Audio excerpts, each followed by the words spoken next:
In today's session, discussion will be on the right to equality as enumerated in Part 3 of the Indian Constitution by Articles 14 to 18. We must remember that equality is the basis of all other rights of the individual, and it is the foundation stone of the edifice of democracy. In its struggle for social and political freedom, mankind has always tried to move towards the ideal of equality for all. The urge for equality and to move towards ideal of equality has been the motive force of many revolutions like Glorious Revolution 1688, French Revolution 1789, even the October Revolution of Soviet Union held in 1917. The Charter of the United Nations reaffirms its faith in the equal rights of men and women. Indeed, real and effective democracy cannot be achieved unless equality in all spheres is realized in a full measure. However, complete equality among men and women in all spheres of life is an ideal. This goal is to be attained only by the march of humanity along the long and difficult path of economic, social, and political progress. And so far as the thoughts and ideas generated by capitalist and socialist world is concerned, we can find that so far as the capitalist world is concerned, liberal democratic nations, they nurture social and political equality, whereas socialist world gives stress on economic equality. They feel that economic equality is the basis of all other equality. However, socialist world has become an insignificant entity, so we shall focus on liberal ideas of right to equality, which was the basis of inclusion of right to equality in Indian Constitution also. The Constitution and the laws of the country can therefore at best assure to its citizens only a limited measure of equality. Therefore, political and legal equality have been given the status of fundamental right in the Indian Constitution, and enumerations of these rights are visible in Part 3, that is the justiciable part of Indian Constitution, and other rights, social and economic rights, are being left within the scope of directive principles of state policy as enumerated in Part 4 of the Constitution. Realization of economic and social equality depends on country's socio-economic development. The right to equality guarantees protection not only against discriminatory laws passed by the legislatures but also prevents arbitrary discretion being vested in the executive arm of the government. As we know that in modern times, executive is armed with vast powers.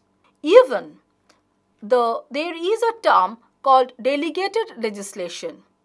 By using the power to enact laws on the skeleton derived by the parliament, executive even enjoys wider power than the parliament, even in parliamentary democracies.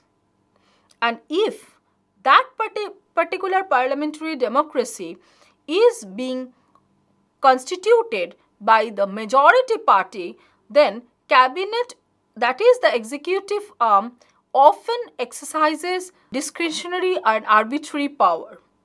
So, this enumeration of fundamental rights curtails the arbitrary power of the executive as well as those of the legislative arm of the government. Keeping this vision in mind, the framers of the Indian Constitution incorporated the right to equality in Article 14 to 18 of Part 3 of the Constitution. Article 14 of the Constitution. Article 14 of the Constitution is titled as Equality Before Law. What it declares?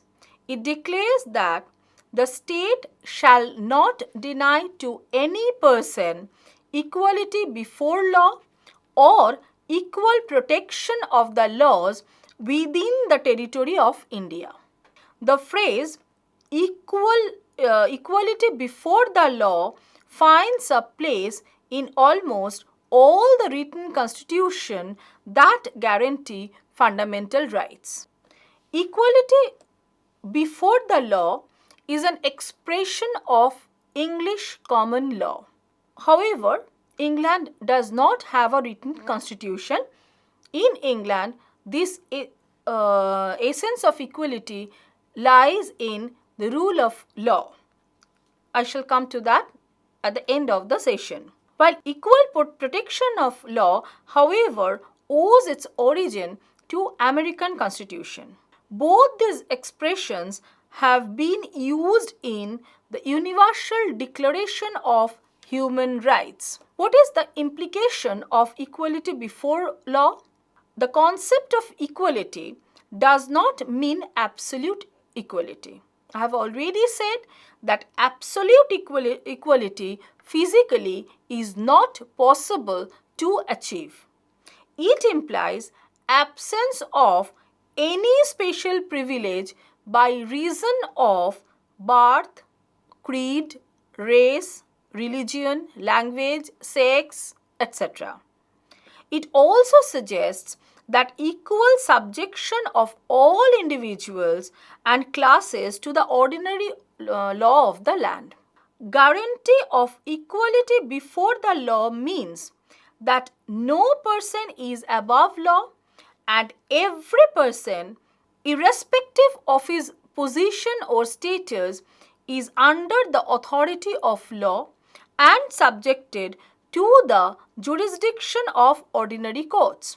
Thus, every official, from the Prime Minister down to a constable or a collector of taxes, is equally responsible for lawful action or inaction in his or her authority.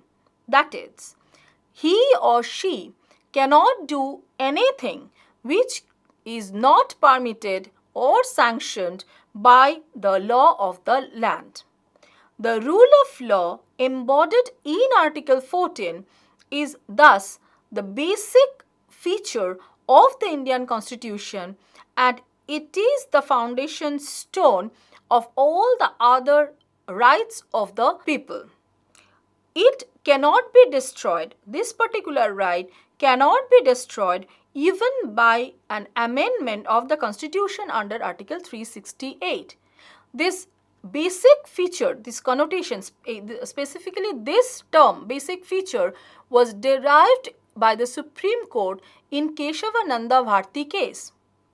And right to equality belong to this category, which in no way can be destroyed by the arbitrary action of the government. Equal protection of the law. It means that all persons have right to equal treatment in similar circumstances. Equal protection thus ensures equal treatment in equal circumstances and different treatment under different situations.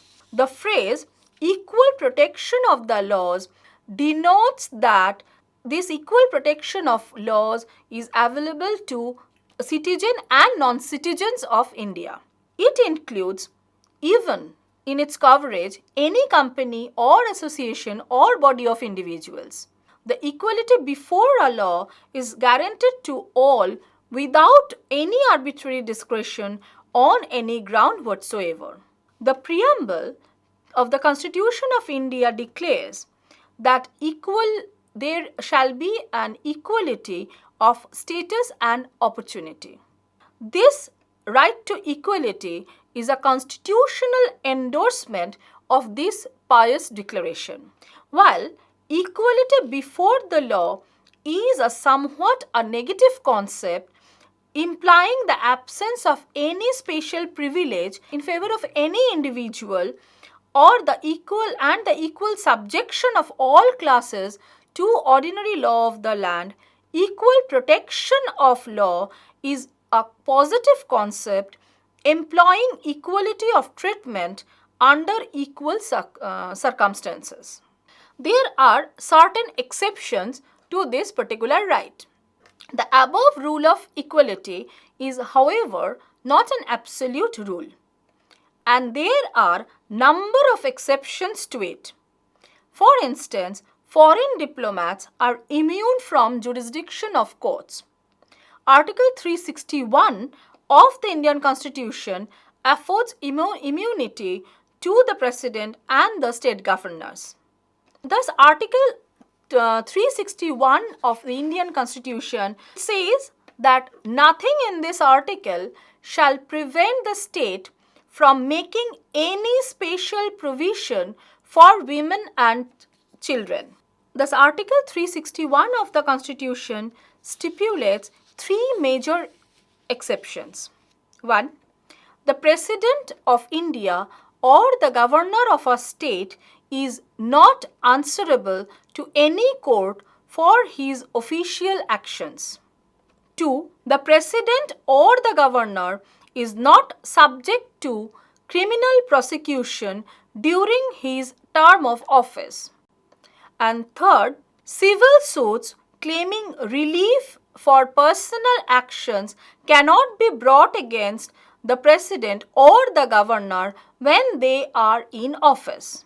Real democracy can be achieved only by a proper balance between the equality of individual and the restrictions imposed on him in the interest of the community. Article 14 permits classification but prohibits class legislation. What does it mean? It means that the equal protection of laws guaranteed by Article 14 does not imply that all laws must be general in character. The varying needs of different classes of persons often require separate treatment and different laws in different spheres. In fact, identical treatment in unequal circumstances would amount to inequality. Therefore, to understand this, we shall have to move to Article 15. Article 15 is titled as Prohibition of Discrimination on grounds of religion, race, caste, sex, or place of birth. Article 15 Clause 1 says that the state shall not discriminate against any citizen on grounds only of religion, race, caste, sex, place of birth, or any of them. Article 15(2) says that no citizen shall on grounds only of religion, race, caste, sex, place of birth, or any of them be subject to any disability, liability, restriction, or condition with regard to access to shops, public restaurants, hotels, places of public entertainment, etc. Or he can never be denied to the use of wells, tanks, bathing ghats, roads, places of public resort maintained wholly or partly out of state funds or dedicated to the use of general public. These discriminations are strictly punishable by law. Article 15 Clause 3 says that nothing in this article shall prevent the state from making any special provision for women and children. This is a major exception to this article. Article 15(4) says that state can make any special provision for the advancement of any socially and educationally backward classes of citizens or for the scheduled castes and the scheduled tribes. Article 15 clause 5. What does it say? It says that state can make special provisions related to the admission of scheduled caste and the scheduled tribes or for socially and educationally backward classes in the educational institutions, including private educational institutions, whether aided or unaided by the state, other than the minority educational institutions referred to in clause 1 of Article 30. The guarantee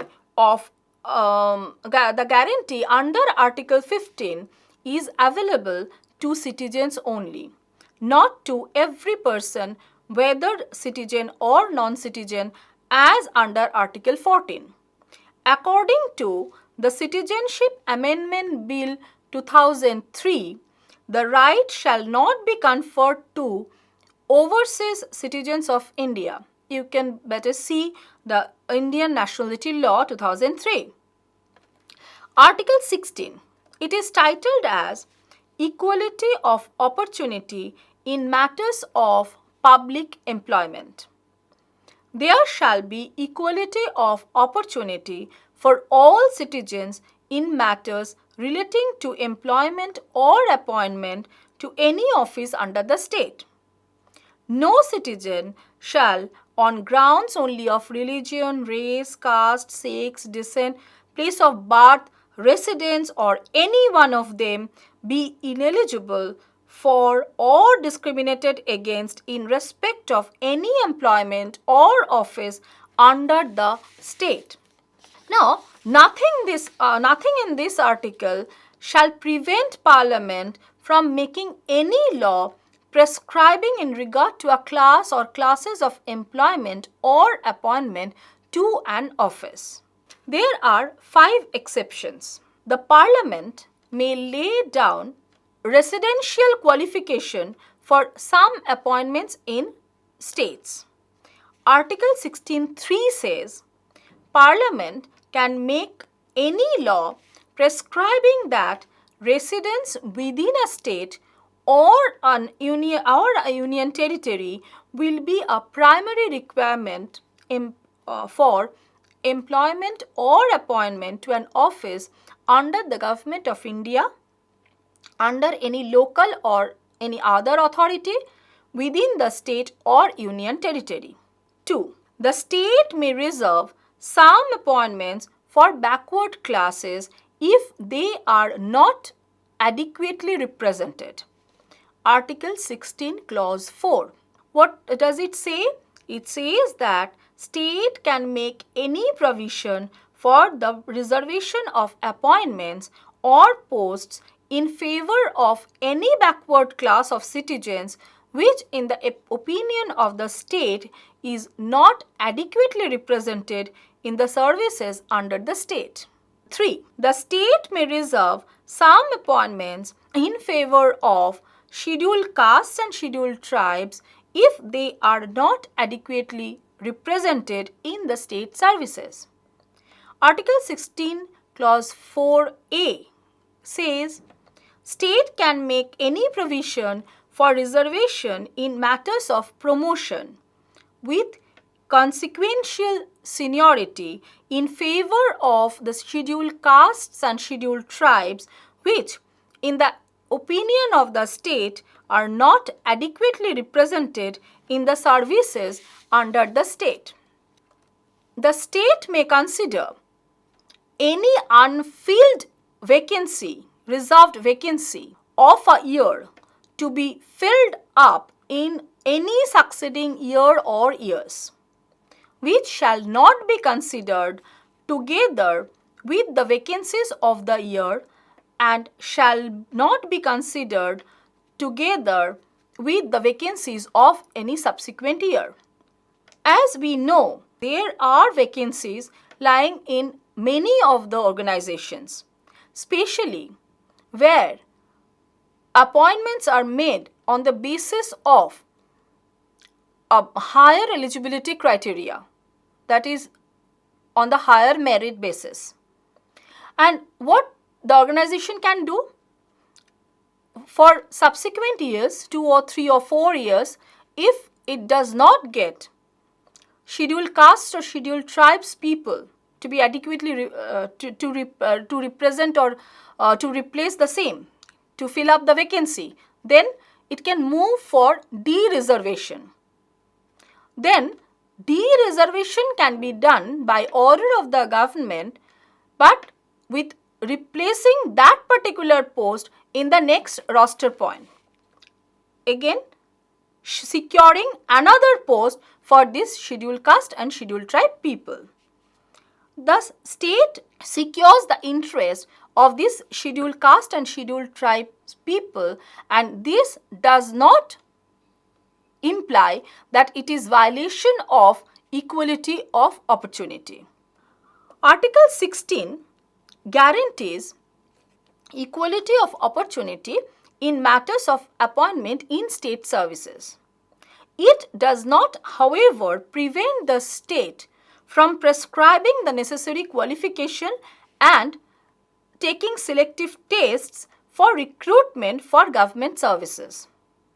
The qualifications prescribed may be the basis of appointment. Other things which may be taken under consideration are mental excellence, physical fitness, sense of discipline, moral integrity, loyalty to the state, etc. Where appointment requires technical knowledge, technical qualification may be prescribed. The character and antecedents of the candidates may be taken into consideration for appointment in government services.